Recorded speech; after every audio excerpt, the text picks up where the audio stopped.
قارون کے خزانے کے متعلق آپ نے تاریخی حکایات اور محاورے تو سنے ہی ہوں گے۔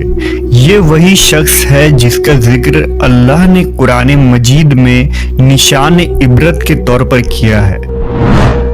قارون کا قصہ اسرائیلی اور اسلامی دونوں طرح کی روایتوں میں ملتی ہے۔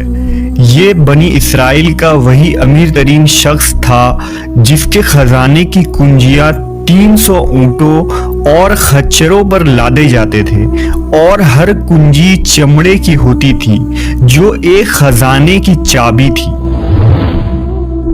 تاریخ انسانی میں شاید قارون سے زیادہ دولت و ثروت کسی شخص کو عطا نہیں کی گئی۔ قارون حضرت موسیٰ علیہ السلام کے چچا یسہور کا بیٹا تھا۔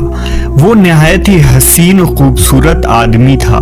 یہی وجہ تھی کہ بنی اسرائیل اور قبطی لوگ اسے منور کہا کرتے تھے۔ قارون جوانی میں اپنے قوم کا سب سے با اخلاق اور نیک افراد میں شمار کیا جاتا تھا۔ نیز توریت کا بہت بڑا عالم دین بھی تھا، کیونکہ اس کی پرورش موسیٰ علیہ السلام کے سایہ عاطفت میں ہوئی تھی، اس لیے وہ کتاب کا علم بھی رکھتا تھا اور اچھی آواز کا مالک تھا۔ وہ توریت خوبصورت انداز میں تلاوت کیا کرتا تھا۔ یہی وجہ تھی کہ لوگ اس کا بہت ہی ادب و احترام کیا کرتے تھے۔ قارون ابتدا میں حضرت موسیٰ علیہ السلام پر ایمان لے آیا، اور جب بنی اسرائیل کو قبطیوں کی غلامی سے نجات ملی تو وہ ان کے ساتھ مصر کو چھوڑ کر سرزمین موعود کی طرف ہجرت کر گیا۔ وہاں اس کے حالات ایک دم سے بدل گئے اور اس کے ہاتھ میں بے شمار دولت آئی۔ دیکھتے ہی دیکھتے وہ اپنی قوم کا امیر ترین شخص بن گیا، جس کا ذکر اللہ نے قرآن مجید میں کچھ یوں کیا ہے: بے شک قارون موسیٰ کی قوم سے تھا، پھر اس نے قوم پر زیادتی کی، اور ہم نے اس کو اتنے خزانے دیے جن کی کنجیاں اٹھانا ایک طاقتور جماعت پر بھاری تھی۔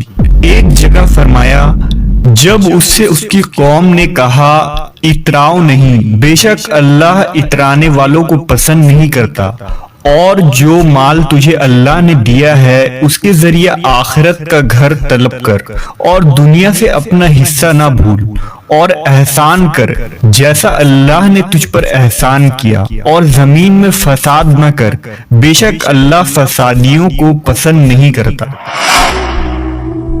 جب زکوٰۃ کا حکم نازل ہوا اور حضرت موسیٰ علیہ السلام نے اس سے عہد لیا تو اس نے یہ وعدہ کیا تھا کہ اپنے مال کا 1000واں حصہ زکوٰۃ نکالے گا۔ جب اس نے اپنے مال کا حساب لگایا تو ایک بہت بڑی رقم زکوٰۃ کی نکلی، لہذا اس کے دل میں حرص اور لالچ پیدا ہو گئی اور وہ زکوٰۃ کا منکر ہو گیا۔ اس نے ایک گندی چال چلی۔ اس نے بنی اسرائیل میں سے ایک گروہ کو جو اس کی حمایتی تھے جمع کیا اور کہا، اے بنی اسرائیل، موسیٰ نے ہمیں بہت سارے امور کا حکم دیا جس پر تم لوگوں نے اس کی پیروی کی، اب وہ تم سے تمہارا مال بھی لینا چاہتا ہے۔ فلاں فاحشہ عورت کو لے کر آؤ تاکہ اسے کچھ پیسے دے کر موسیٰ کو بدکار ثابت کیا جا سکے۔ قارون نے اپنے قوم کے لوگوں کو جمع کیا اور حضرت موسیٰ علیہ السلام سے پوچھا کہ زنا کی کیا سزا ہے۔ حضرت موسیٰ علیہ السلام نے کہا، جو بھی زنا کرے حالانکہ اس کی بیوی بھی ہو تو اسے سنسار کیا جائے یہاں تک کہ وہ مر جائے۔ قارون نے حضرت موسیٰ سے کہا، حتیٰ کہ اگر یہ کام آپ نے ہی انجام دیا ہو تو بھی؟ موسیٰ علیہ السلام نے کہا، ہاں، حتیٰ کہ اگر اس کام کو میں بھی انجام دوں تو یہی حکم ہے۔ قارون نے کہا، بنی اسرائیل یہ گمان کرتے ہیں کہ آپ نے فلاں فاحشہ عورت سے زنا کیا ہے۔ حضرت موسیٰ علیہ السلام نے فرمایا کہ اس عورت کو میرے سامنے لاؤ، لہذا وہ عورت بلائی گئی تو آپ نے فرمایا، اے عورت، اس اللہ کی قسم جس نے بنی اسرائیل کے لیے دریا کو پھاڑ دیا اور عافیت و سلامتی کے لیے دریا کے پار کرا کر فرعون سے نجات دی، سچ کہہ دے کہ واقعہ کیا ہے۔ حضرت موسیٰ کے جلال سے عورت سہم کر کانپنے لگی اور اس نے مجمع عام میں صاف صاف کہہ دیا کہ اے اللہ کے نبی، مجھ کو قارون نے کثیر دولت دے کر آپ پر بہتان لگانے کے لیے آمادہ کیا ہے۔ اس وقت حضرت موسیٰ علیہ السلام آبدیدہ ہو کر سجدہ شکر میں گر پڑے اور بحالت سجدہ آپ نے یہ دعا مانگی کہ یا اللہ، قارون پر اپنا قہر و غضب نازل فرما دے۔